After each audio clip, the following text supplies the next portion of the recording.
Before his death, Ray Charles finally names the 10 musicians he hated. Imagine being one of the greatest musical legends of all time. Your voice, your piano, your soul, redefining American sound, but your name still shadowed your truth, still muted, and your legacy quietly bruised by a system that applauded imitation over authenticity. Ray Charles never screamed into microphones. He didn't storm off stages or clap back on talk shows.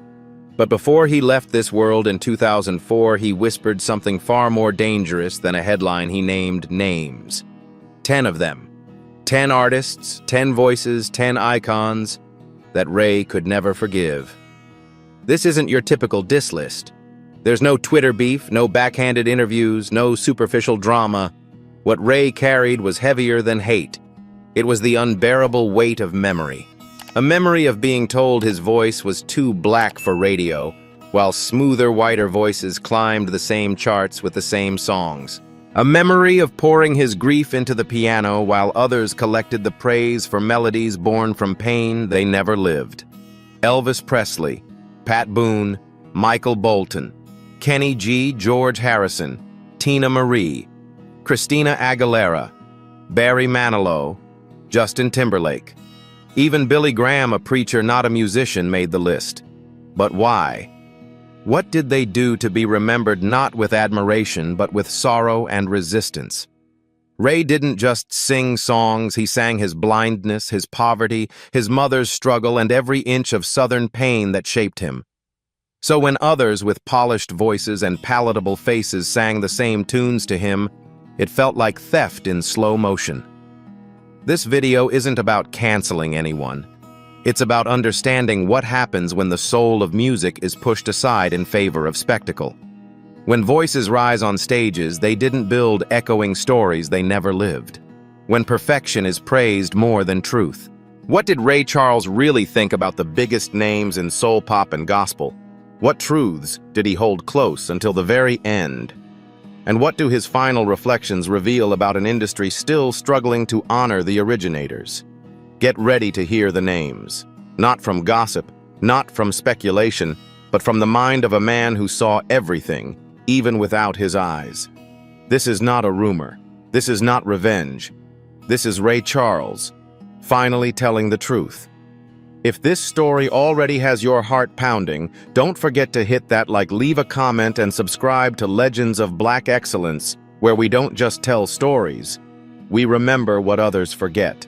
Ray Charles Robinson entered the world on September 23, 1930, in a one-room shack in the tiny hamlet of Greenville, Florida. His mother, Aretha Williams Robinson, was 17 and unmarried.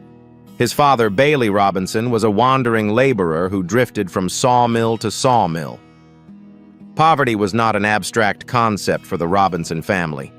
It was the air they breathed, the clay beneath their feet, the quiet question hanging over every sunrise. How will we make it to nightfall? Yet in that fragile beginning lay the seed of a voice that would one day shake the floorboards of American music. Ray's earliest memories were stitched together by two constants: hardship and sound. Outside their cabin, the red clay roads of North Florida carried the wail of freight trains and the chatter of field hands. Inside, his mother hummed spirituals as she washed clothes for white families. Music was never decoration. It was survival, a way to speak when fatigue made words too heavy. At 4, Ray stood at a rickety upright piano in the local cafe where Aretha sometimes cooked. He pounded the keys with small fists, intrigued less by melody than by vibration. The owner indulged the curious child, sliding a soda pop across the counter as payment. That clinking glass, the sticky sweet fizz, the laughter of patrons each became part of an unwritten score echoing in Ray's future work. Tragedy arrived early and mercilessly. When Ray was 5, he watched helplessly as his younger brother George slipped into a tub used for washing clothes and drowned. The image seared itself into his psyche, teaching him how instantly life could disappear. 2 years later, Ray's vision began to fade from what doctors later believed was juvenile glaucoma. By his 7th birthday, he was completely blind. Some communities might have folded under such weight, but in Greenville, church mothers and neighbors rallied. They taught Ray to identify every person by footstep, every door by creak, every breeze by scent. A skill set that later translated into an almost supernatural sensitivity to musical nuance. Aretha refused pity. She told Ray, "You're blind, but you ain't helpless. You gotta make your own way." She drilled independence into him. Tie your own shoes, find your own cup, mop the floor, by touch, not by sight. When neighbors offered charity, she waved them off. Those hard lessons forged the iron in Ray's spine and the blue flame determination that peppered his music. At 10, Ray was sent to the Florida School for the Deaf and the Blind in St. Augustine. There, he learned Braille algebra and classical piano under teachers who insisted on Bach before boogie-woogie. Ray drank it all in Chopin's melancholic etudes, the strict counterpoint of fugues, the brassy swagger of Duke Ellington records smuggled in by older students. He also devoured the new invention called radio, pressing his ear against the speaker until he could dissect entire horn charts in real time. Yet even there, racism drew rigid lines. Black students rehearsed in old practice rooms and were barred from the school orchestra. Ray responded, as he always would, by refusing to be small. He formed a campus band, translating popular swing tunes into Braille charts and performing them flawlessly at Friday dances. Crowds packed the gym, segregation be damned. Music, he realized, could elbow its way through walls that laws tried to keep standing. When Aretha died in 1945, Ray, only 15, was orphaned, devastated but unmoved in purpose. He boarded a Greyhound bound for Jacksonville, and then Tallahassee, Sampson, and Orlando, playing any upright piano that hadn't collapsed and sleeping on wooden benches between sets.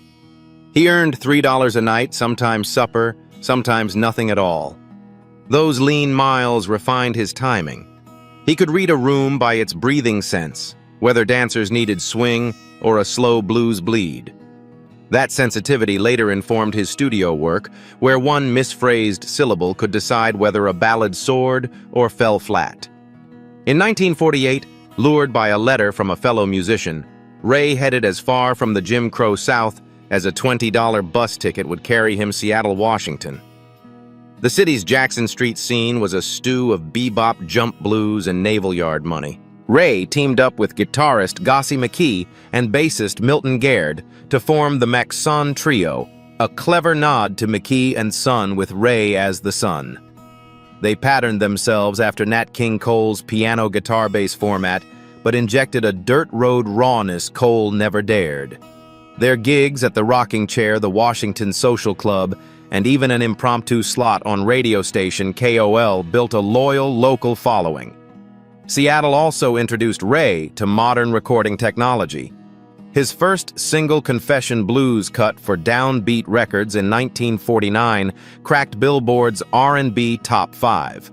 The taste of national attention convinced him it was time to confront the industry's epicenter, Los Angeles. The LA scene introduced darker realities: exploitative contracts, payola, and the ever-present narcotics pipeline coursing through after-hours clubs. Ray observed, learned, and tried to keep his head above the undertow.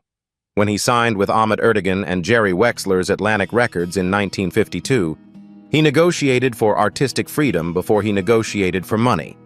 But arriving at a signature sound took trial and error. Early Atlantic sides showed him mimicking Charles Brown's soft croon and Nat Cole's polished diction, competent yet derivative. Then, during a juke joint gig in New Orleans, he let a guttural moan slip across the microphone. The band stuttered, the dancers gasped, and that was the lightning strike.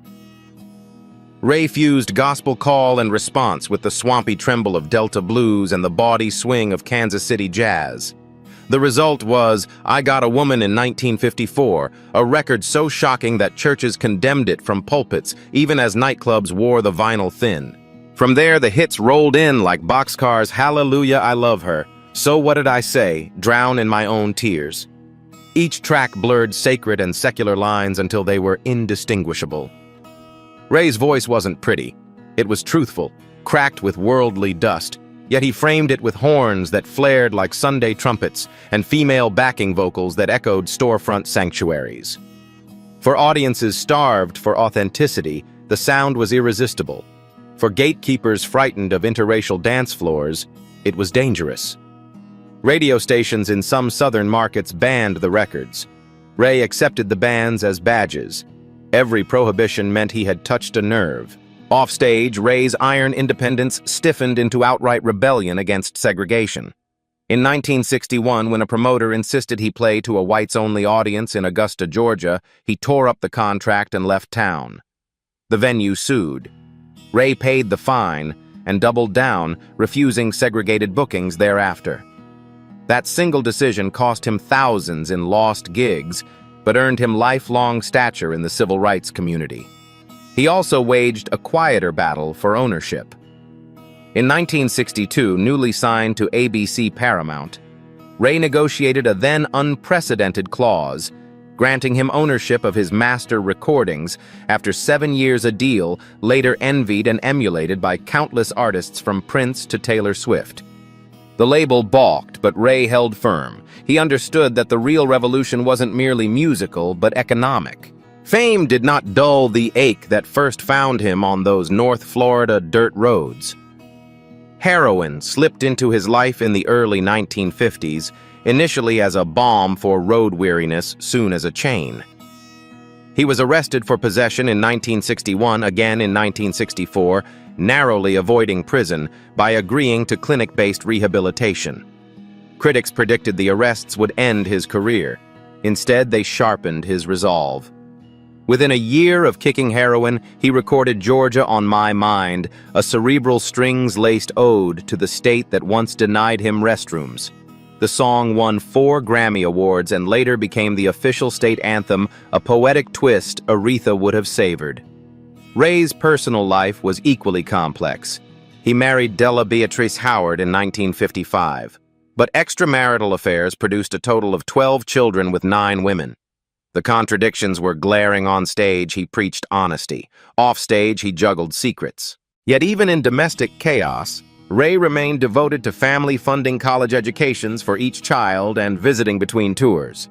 Those visits sometimes doubled as crash courses in music history, with Ray seated at the piano teaching 12-bar blues progressions by ear. By the late 1960s, critics crowned Ray the genius for his ability to transmute any genre country, big band, even show tunes into Charlesian gold. His 1962 album, Modern Sounds in Country and Western Music, shocked purists and delighted record buyers, selling over 1 million copies. Ray's cover of I Can't Stop Loving You topped both pop and R&B charts, shattering the myth that audiences would not accept a black artist singing hillbilly ballads. When naysayers cried cultural heresy, Ray shrugged. Good music is good music, he said, echoing the philosophy that had carried him from the dirt floors of Greenville to Carnegie Hall. Success allowed Ray to dream bigger than his next single.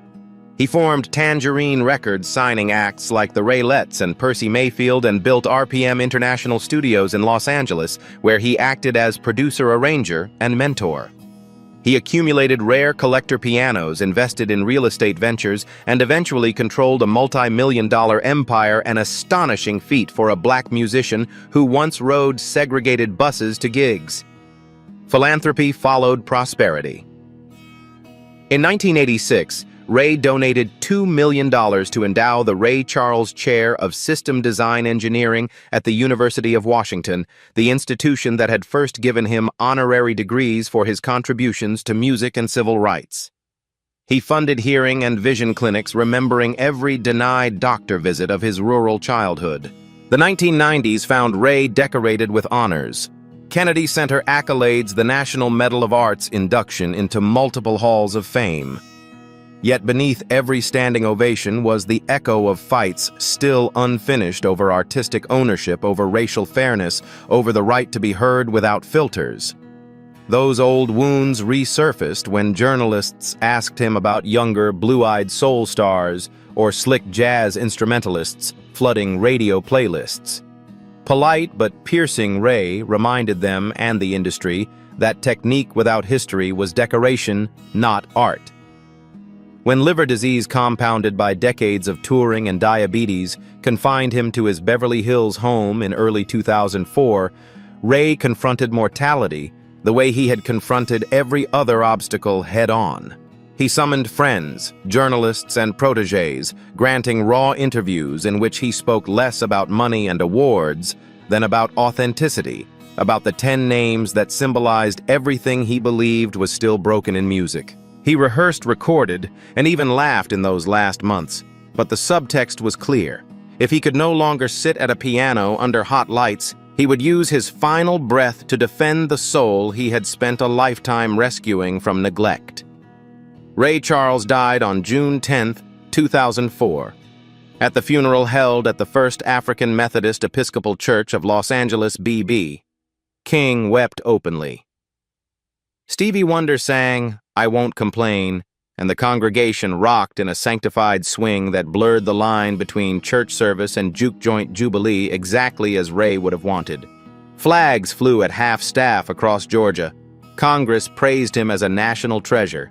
Yet for all the tributes, the truest monument to Ray Charles remains the music that refuses to sit still, that still vibrates with red clay sorrow and shot glass jubilation, that still demands honesty in a world quick to settle for impersonation. That is the man behind the myth, the orphan who turned pain into prophecy, the blind pianist who taught a seeing nation how to hear the businessman who negotiated freedom note by note. Understanding this journey is essential before we examine why Ray could never forgive those 10 names he uttered near the very end. Names that for him embodied systems of erasure, imitation, and polished soullessness. By the time Ray Charles reached national fame, he had already endured a lifetime's worth of pain, injustice, and survival. And yet it was precisely those scars, each one unhidden, unapologetic, that carved the unique voice the world came to know. Ray didn't rise like a rocket. He clawed his way upward through segregation blindness, poverty, addiction, and rejection. But when he finally broke through, he did so with a force so undeniable that even the most resistant gatekeepers of the music industry had to make room. The seeds of fame were planted far from the glare of television studios or New York jazz halls. They were planted in smoke-filled juke joints in rented rooms where 3 musicians crammed onto a corner stage playing for tips applause or on lucky nights both. In the late 1940s, Ray, alongside Gossie McKee and Milton Garrett, formed the McSon Trio and toured the Pacific Northwest. These gigs, though small in size, shaped Ray's discipline and gave him the space to develop something more than talent identity. At this point, Ray was still mirroring the style of Nat King Cole and Charles Brown's smooth, articulate jazzy, but the imitation was only skin deep. Audiences began to notice something strange. Even when playing familiar tunes, Ray's phrasing carried a grit, a pull that felt spiritual. He'd stretch syllables longer than expected, drop into a blues growl at the exact moment a line turned personal, and use silence like punctuation. The sound wasn't fully formed, but it was beginning to become his. In 1949, the trio released Confession Blues under the name Maxine Trio. To everyone's surprise, it broke into the R&B top 5. It was a modest but meaningful win, a signal that the industry was beginning to hear something new in Ray's voice. Yet even with that success, Ray struggled to find his next big break. His early recordings for Swing Time Records in Los Angeles were technically solid, but lacked the soul-infused fire that would later define him. He was still searching for his true musical fingerprint. That changed in 1952 when Ahmet Ertegun and Jerry Wexler of Atlantic Records heard him perform live and offered him a contract. More than just a label deal, it was an artistic partnership built on trust. Atlantic gave Ray something rare: creative control. It was an unusual arrangement for a young black artist in the 1950s, but Ray made good on the risk. Within months, he began sculpting what would soon be recognized as the Ray Charles sound. In 1954, everything changed with the release of I Got a Woman. The song, built around a gospel hymn, shocked audiences by marrying sacred rhythms with secular lyrics. Churches condemned it as blasphemy. Record stores debated whether to stock it, but listeners, They couldn't get enough. The song shot up the charts, becoming Ray's first true hit and marking the birth of soul music as a commercial genre. Ray had found his formula mix, the emotional depth of gospel with the raw truth of blues and the swing of jazz, then lace it all together with lyrics about real, imperfect human experiences.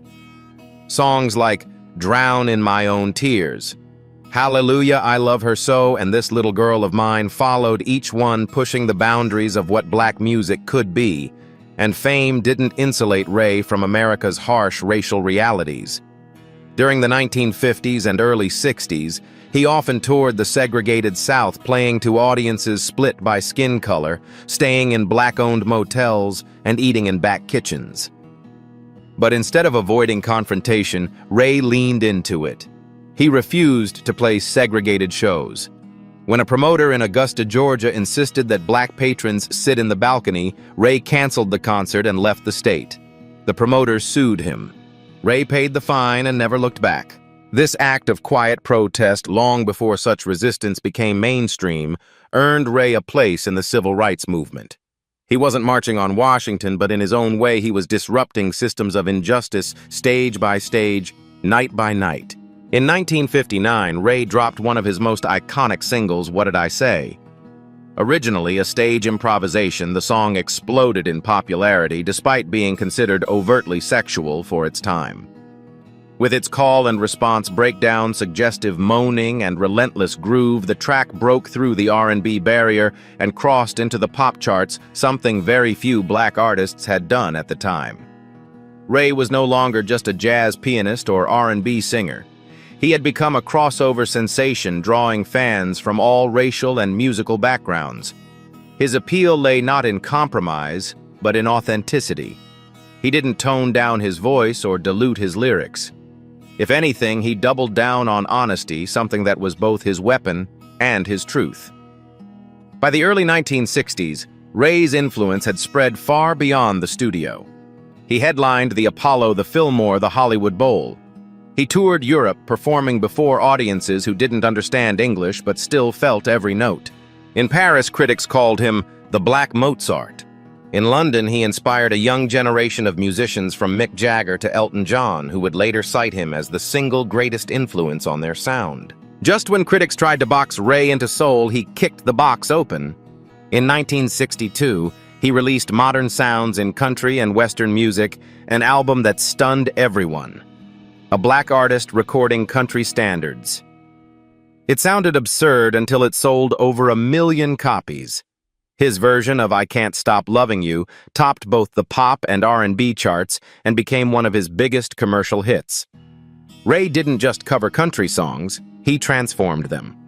By bringing gospel inflection and bluesy vulnerability into Nashville's polished melodies, he revealed the shared emotional DNA between black and white musical traditions. In doing so, he bridged two cultural worlds that had long stood apart. He followed it with orchestral ballads, jazz albums, and even show tunes. Whether backed by a full-string section or a simple trio, Ray's voice remained the focal point, trembling, broken, defiant, and alive. His 1966 performance of "America the Beautiful" turned the patriotic standard into a spiritual epic filled with ache and hope. When he sang that song, it didn't sound like a tribute to a country. It sounded like a plea for its conscience. Ray wasn't just a performer, he was a pioneer in ownership. In his 1962 contract with ABC Paramount, he negotiated not only for artistic control, but also for ownership of his master recordings, a groundbreaking demand for a black artist at the time. That single clause ensured that Ray could earn royalties on his terms, setting a precedent that other artists would fight for decades later. He also launched his own label, Tangerine Records, and began producing other artists. His studio, RPM International in Los Angeles, became a creative hub where he experimented with genres, arrangements, and vocal styles. Behind the scenes, Ray was just as innovative as he was in the spotlight. Ray's refusal to conform earned him both admiration and alienation. He declined countless offers to collaborate with artists whose voices he found hollow. He refused interviews that tried to paint him as a tragic figure. and he turned down awards when he felt they were more symbolic than sincere. But Ray also endured. He toured relentlessly, sometimes performing 200 nights a year. He showed up to rehearsals when younger artists canceled. He never lip-synced, never faked, never phoned it in. His concerts were sermons, and his band, the Raylettes, knew better than to miss a cue. If you don't feel it, Ray once told them, the audience won't feel a damn thing. He also mentored a generation. Stevie Wonder, Quincy Jones, Aretha Franklin. They all traced some part of their artistry back to Ray. He was the lighthouse that showed what could be done, not just musically, but ethically. A man who had nothing then, something then, everything, and never lost the flame of the boy from Greenville who just wanted to be heard. Fame, however, was no shield. Ray battled heroin addiction for nearly 2 decades before finally quitting in the 1960s. He lost friends, alienated lovers, and struggled with his own demons. He was complex, a man capable of deep love and emotional distance, of generosity and stubborn pride. His personal relationships were messy, his emotional life often guarded. But in the music it all came out. You could hear his regrets in Come Rain or Come Shine, his longing in You Don't Know Me, his fury in Busted. His voice didn't sing notes. It confessed sins, whispered prayers, and shouted refusals. By the 1980s, Ray was no longer topping charts, but his legacy had crystallized. He was no longer the new sound, he was the standard. Awards poured in the Kennedy Center, honors the National Medal of Art's multiple lifetime achievement accolades. He even performed for presidents.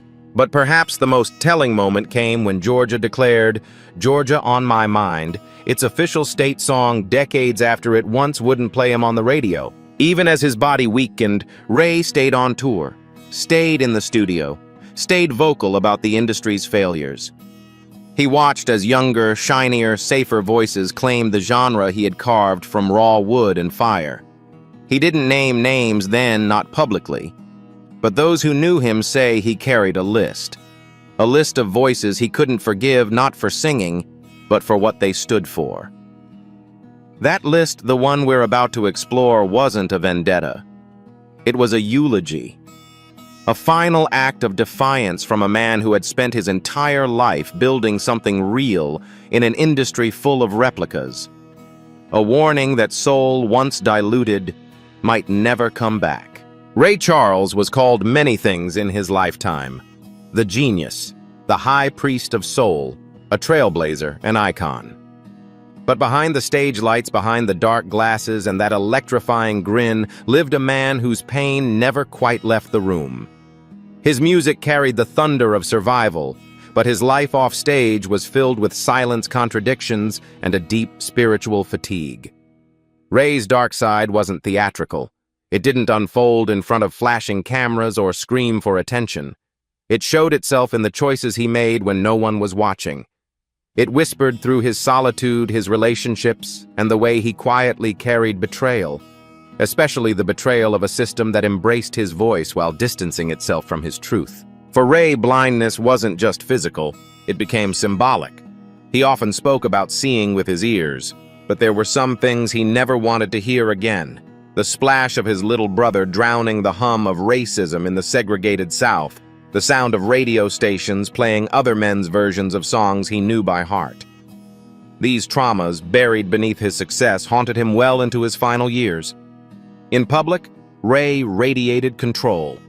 But in private, he lived under the weight of unresolved grief.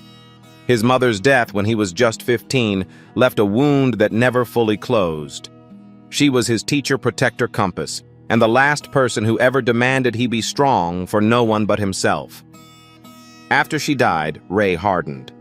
He rarely cried. He rarely confided. Instead, he played. Ray's 2-decade battle with heroin wasn't a tabloid scandal, it was a quiet war. He wasn't the rock star found passed out in hotel lobbies. He was the man who hit every note on stage, then returned to his dressing room to shoot up alone. Addiction for Ray was less about euphoria and more about anesthesia. He once admitted in a rare moment of vulnerability, "It helped me shut the world out." The arrests began in 1961. In a time when most black men didn't walk away from narcotics charges, Ray faced the court and negotiated a treatment-centered sentence instead of prison time. He cleaned up, but the damage lingered in his personal life, in his music, and in the way he viewed trust. Heroin wasn't the only addiction. Ray had 12 children with 9 different women. He loved all his children but struggled with consistency. His relationships were intense, short-lived, and often filled with emotional distance. He could love you from a piano bench. But beyond the music, he could be elusive even absent. The most deeply buried wound in Ray Charles's life had nothing to do with drugs or death. It was the way the music industry polished up black sounds, put them in white packages, and shipped them out with bigger budgets and louder applause. Ray called it what it was: betrayal. When he heard Michael Bolton belt soul ballads that once got Ray banned from the airwaves, he didn't shout. He went quiet. When he saw Kenny G topping jazz charts with sterilized saxophone solos while Miles Davis's legacy was fading from younger playlists, he didn't argue. He mourned. Ray never hated these artists as people. His issue was bigger than that. It was about erasure. It was about watching the soul stripped from the music and replaced with shine. He told friends that the industry sold flavor, but erased the recipe. That's what fueled his private list, the 10 names that represented everything he had fought against. He didn't hate their success. He hated what their success cost. Ray was one of the first black artists to own his master recordings, something nearly unheard of in the 1960s. It wasn't ego, it was defense. He had watched too many of his peers die penniless while others made millions off their voices. He refused to become another name buried in a footnote. That fierce independence isolated him. Industry executives labeled him difficult. Collaborators complained about his control. But Ray wasn't controlling out of arrogance. He had survived a system designed to chew up black genius and spit out forgettable profit. If he didn't guard his legacy, who would? He also guarded his privacy. There were no major autobiographies during his lifetime, no tell-all documentaries. When he did speak, it was brief-coded heavy with subtext. Even his final interviews were more about soul as a concept than about Ray as a man. On June 10, 2004, Ray Charles passed away in Beverly Hills at the age of 73 due to complications from liver disease. There was no conspiracy, no mystery. His death came quietly in a home filled with sunlight and music. But what lingered was not how he died, it was what he left behind. He didn't leave a list of who got what. His legacy wasn't in property or jewelry. It was in truth. Before he died, he recorded interviews, notes, and reflections about what he believed had gone wrong in the industry and what still needed to be said. He knew he wouldn't be around forever. But his voice, that would outlive every clean imitation. His funeral was a celebration, a homegoing, a defiant affirmation that black music, real black music, still mattered. Stevie Wonder cried, Aretha sang, politicians showed up. But the loudest voice in the room was Ray's, echoing through his recordings like a ghost demanding respect. Ray didn't name names for revenge. He did it because the system that lifted his music often refused to lift his people. He wanted the world to understand that music without struggle was entertainment, not art. That's why he couldn't embrace artists who had never bled into their songs. That's why he refused to call them soul. To him, soul was a life lived in full view of loss. He was never interested in being anyone's hero, but he demanded to be remembered honestly, not as a saint, not as a saint-sinner, but as a man who gave everything he had: flaws, fury, beauty, and blood to keep the truth of music alive. And so in his final days, he wrote down 10 names, 10 artists who represented the parts of the industry that pained him most. They weren't his enemies. They were warnings. Warnings for future generations not to lose the raw truth in pursuit of perfection. Warnings that even the most polished voices might be echoing someone else's pain. Warnings that imitation is not homage when it erases the original. Ray Charles didn't leave this world with bitterness in his voice. He left with conviction. His life was never about hate. It was about holding the line for truth in a world that constantly blurred it. And in his final act, he gave us not just a list of names, but a mirror. A mirror reflecting the painful divide between talent and truth, between recognition and roots. He never screamed these names across tabloids. He whispered them in private interviews, tucked them into scribbled notes, delivered them in glances and silences that spoke louder than applause. Elvis Presley, Pat Boone, Michael Bolton, Kenny G, Tina Marie, George Harrison, Justin Timberlake, Christina Aguilera, Barry Manilow, even Billy Graham. What united them wasn't race or genre. It was what Ray believed they lacked: the scars that made a voice worth listening to. He wasn't attacking individuals, he was indicting a system that celebrated echoes while ignoring originators. He wasn't jealous of their fame, he was wounded by what it cost the pioneers who came before. To Ray, music was never just sound. It was memory. It was protest. It was love buried in heartbreak and hope rising from injustice. That's why he couldn't forgive the smoothness that erased the struggle. That's why he couldn't hear soul in a voice that never trembled from being too hungry, too tired, too unseen. In the end, his legacy wasn't a mansion or a platinum plaque. It was a challenge to feel more deeply, to listen more honestly, to remember the voices that cracked the ceiling long before it became fashionable to sing soulfully in front of one. So what does it say about us? If we continue to forget, if this story stirred something in you, if it made you think twice about who gets credit, who gets remembered, and who gets erased, then we ask you to do just one thing. Don't let real stories fade. Don't let real voices be buried beneath polished imitations. This is Legends of Black Excellence, where history is honored, truth is protected, and voices like Ray Charles are never silenced.